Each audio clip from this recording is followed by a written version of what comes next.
Ladies and gentlemen, welcome back to the channel. Y'all already know what time it is. I got y'all 2 absolutely fire gameplays today. And as y'all know, your mama's favorite content creator does not like to waste any time, so we're going to get right into them. As these pre-game intros are wrapping up, as always, I do ask that you consider dropping a like, subbing to the channel if you're new. Helps me out a ton. Don't cost you nothing to help a bro out. I really appreciate it. Now, as per usual, I'm going to be rocking my Jordan Poole build today, my revamped Jordan Poole build, that is. I'll leave the build video link to that in the description. But I got a question for y'all. Do y'all be making new builds at this time of the year? It's May 30th, so 2K's got about 3.5 months left, give or take a few days.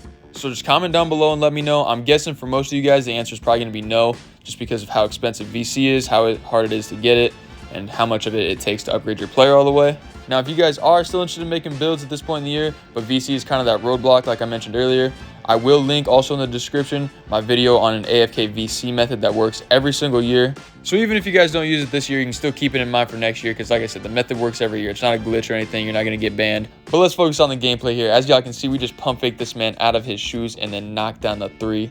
Now, this game was pretty back and forth early on, but we're going to play some defense, get the stop, and get out and run in transition. Y'all know how we like to put on the track shoes around here. We're going to be in the left corner again, but this time we're not pump faking. We're pulling up with no hesitation and knocking it down. Now, this is where things get saucy. End of the quarter here. We're looking to get in our bag a little bit. I'm going to hit this man with a couple crossovers into a sidestep 3. We don't even got to watch it go in. We are sparking that thing. We got a 5-point lead at the end of the first. At this point, I'm on an absolute heater, and I am not slowing down. I'm hitting this man with the attack and snatch, and y'all already know what color it is. Now, y'all let me know if you want a tutorial on how to do that move. It's pretty simple, and it's kind of overpowered.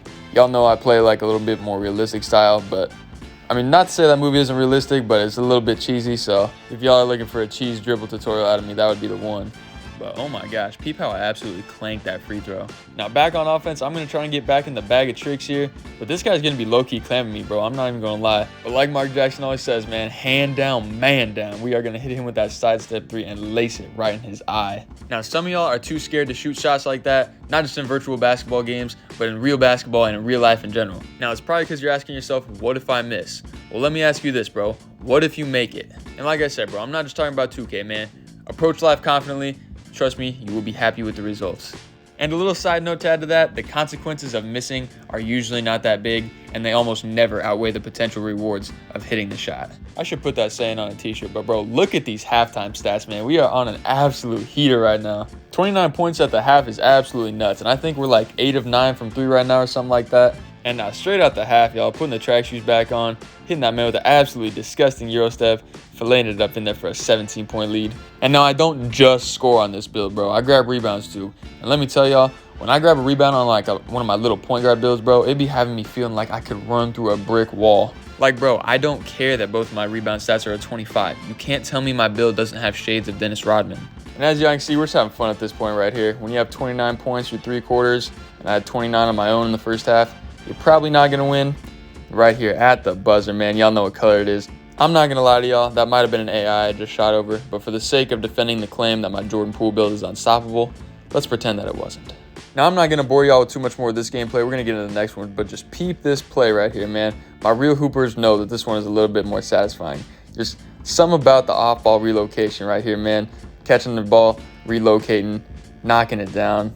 It's a thing of beauty. And if you don't play basketball in real life, maybe you don't understand it, but I'm telling y'all, man. But that is going to wrap things up for our first gameplay right here. As y'all can see, we get that big blowout dub. Wasn't going to bore y'all with the garbage time stats all that much. But as y'all can see, we had 37 points, 10 and 13 shooting from 3. Overall, unstoppable game, 29 in the first half. But let's get this next gameplay rolling right here. As y'all can see, first play of the game, we lose the tip, and this absolute bum sparks it right in my eye. And the next possession down the floor, this big man is going to throw in a hook shot from the elbow to put us down 7. We're finally going to play some defense though, and y'all know how we move. We put the track shoes on, get out and run and take the dunk, and that is going to cut their lead to 5.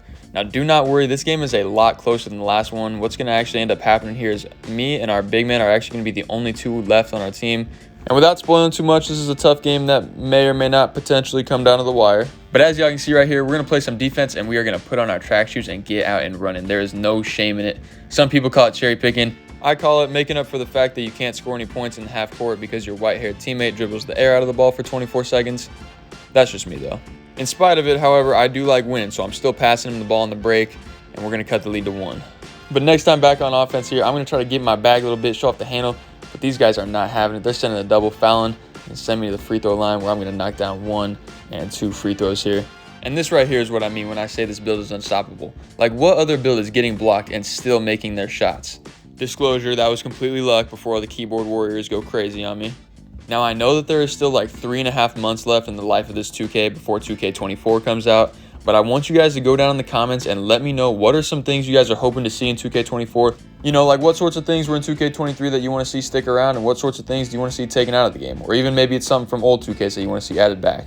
For me, this year, I really liked how viable all the different types of layups were, whether it was the quick scoops, the jellies, switching hands, things of that nature, Euro steps, all of that. Because as I'm sure most of you guys know, I built my platform off of hitting the jelly layups and the sick reverse layups and things of that nature. So obviously, I like when layups are good, and dunking is not the only thing you can do to finish at the rim. As y'all see, we pulling the hash mark 3 and knocking it down. But yeah, just go ahead and let me know down in the comments what types of things you guys would like to see in 2K24. Back to this gameplay though, man. As y'all can see by the scoreboard, we got a little back and forth game going on right here. Neither team is really pulling away. And at the half, we're up by 2. I got 19 points, 80% from the field. I'm not passing a whole lot in this video. I got like 3 assists combined up to this point, but sometimes you just got to ride the hot hand, especially when you got 3 computer teammates. Straight out the half though, we are wasting no time getting to work here. AI is going to hit us on this trail 3. We are pulling up and knocking it down to give us a 5-point lead. But like I said earlier, this one is a back and forth game. Neither team was pulling away in this one. And as y'all can see right here, one of our teammates is actually leaving the game right now. And we're going to end up giving an open 3. If you play rec, you know sometimes that's just how it goes. But next time down the floor, it's our turn to play 5-on-4. And I'm just going to get downhill and take the easy dunk to put us back up by 4 here. Now they're going to go on a little 5-0 run and actually take back the lead. But they're going to have a miscommunication on defense. And I'm going to pull up and knock down the hash mark 3 to put us back up by 2. But we could just not string together consecutive stops. They're going to come down the floor here, take the dunk. Next time down, they're going to be in transition. We're actually going to play good defense, force the miss on the pull-up midi, but they're going to get the offensive rebound, and we can't rotate in time, and they're going to extend the lead to 5. We're going to take a timeout to hopefully knock down their team takeover a little bit, and finally, a couple possessions later, we're going to get a stop on the big man, and we're going to be out in transition here, but as y'all can see, it's a 1-on-4, so I'm going to pull it out, slow things down, and take my time here. A lesson to all my guards out there, just because you are on the fast break does not mean you have to be in a rush. You can slow things down, pull the ball back out, and set up your offense. But as y'all can see here, start of the 4th quarter, we're still down 4 points. We are going to force the miss, and I'd say we put on the track shoes, but man, we never take them off. We're taking the easy dunk and cutting the lead to 2. But back on the other end, this big man was giving us fits all game. Right here, he's going to get away with a travel, body our big out of the way, and take the easy 2 to go back up by 4. I was trying to get an easy lay on offense, so it's going to turn into kind of a messy possession here, but sometimes you just got to make things work. I'm going to find our big man wide open under the basket, and we're going to be back down by 2. Back on defense, we're going to get another stop here, put the track shoes back on. But like I said earlier, sometimes you just got to be patient. We got a 1-on-3 fast break here. I'm going to slow things down, hit our AI on the cut right here. And the patience is going to pay dividends because we are back knotted up at 58 with 3 minutes to play. Now back on the other end, we're going to actually end up playing really good, solid team defense for 24 seconds, which is really hard to do when you have 3 AIs for teammates.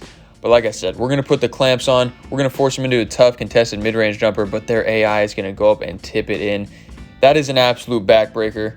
Stops and scores do not come easy when you have 3 AIs for teammates, but we have no choice but to answer at this point. So I'm going to find our big man cutting down the lane. He's going to take 1 dribble and absolutely body this man. We are back knotted up at 60.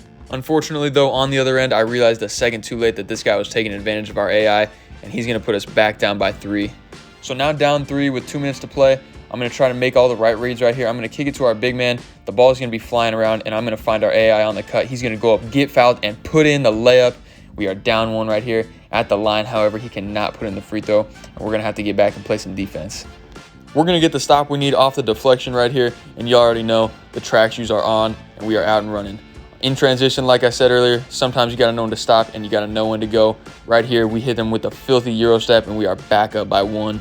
These guys will not go away, though. I'm going to send a double to make sure this guy doesn't cheese our AI, but for some reason, our big man is going to step up too and leave them with a wide open dunk to put us back down by 1. I see off the made basket. None of them are back in transition, though, and good luck stopping this build in the open floor. It is just too fast and athletic. We are throwing it down and taking back the lead.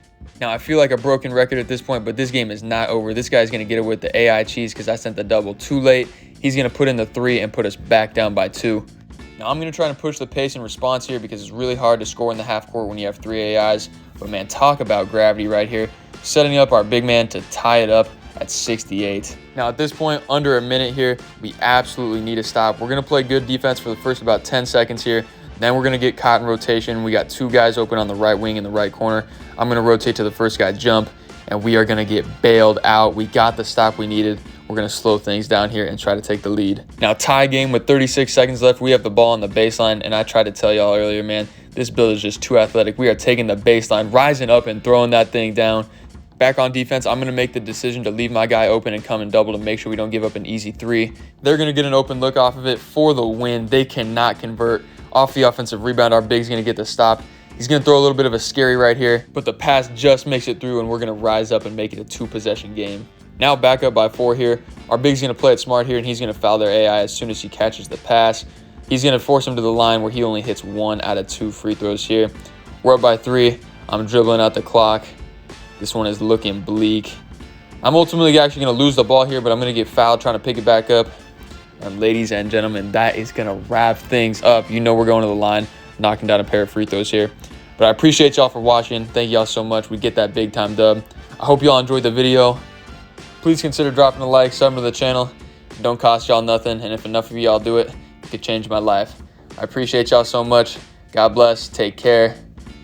Be courageous in your life. I love y'all. Thank you for watching.